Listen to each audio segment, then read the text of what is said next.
Hey everybody, sorry it's been so long since we've taken a YouTube video. I would like to do a YouTube live, however we are too far in the country without a good enough cell phone reception. This video I wanted to cover is the opposite of what most people would ever think is possible. In this field, depending on how you look at it, we have too much clover and too much chicory. So what you're staring at, if we want to zoom in here, is almost 95% clover in this section up here. We have, I think, 11 different varieties of clover by my last count. Yes, it was mostly seed that we put in. We purchased a soybean field, so this field would look like that. We purchased it a week and 1 year, or 1 year and a week ago, and we've already turned it into this. Now, we had some bare spots. We planted this all with the sheep in the spring, for those of you who have not seen our other videos.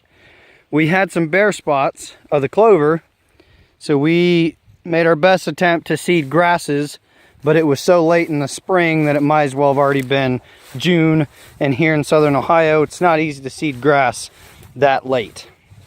Now, what I want to show you is what these sheep have already been on. We heavily, intensively, rotationally graze. There is such a thing as too much clover and too much chicory.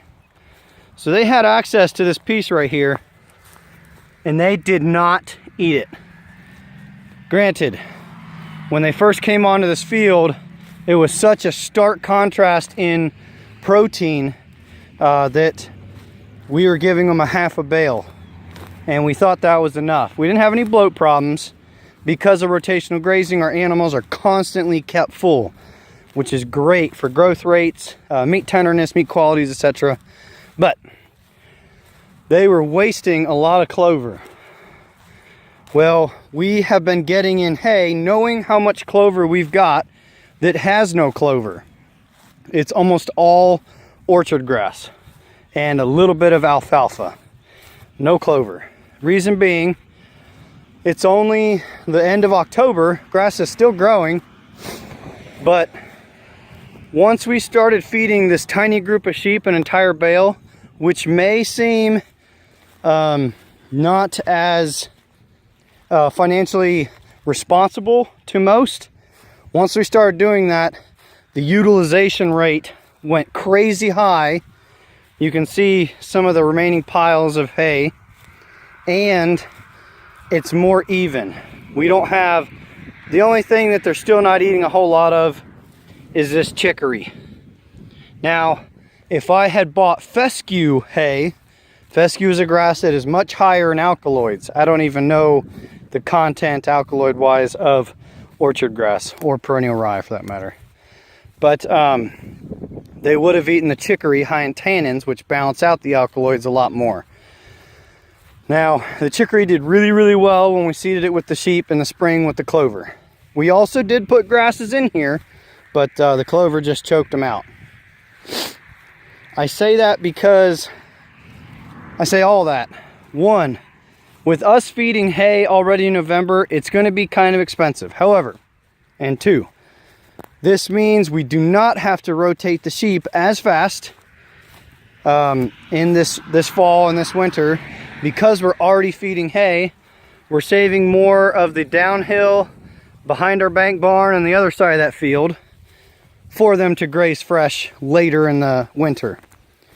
I know it's not fescue. It will not hold up to a really hard frost repeatedly. We can deal with that. Two, with all of this clover, our nitrogen levels are going to be amazing. Three, with this hay that we're having to feed, if you notice, we're not broadcasting on a whole lot of a spread out area. We're choosing concentrated patches.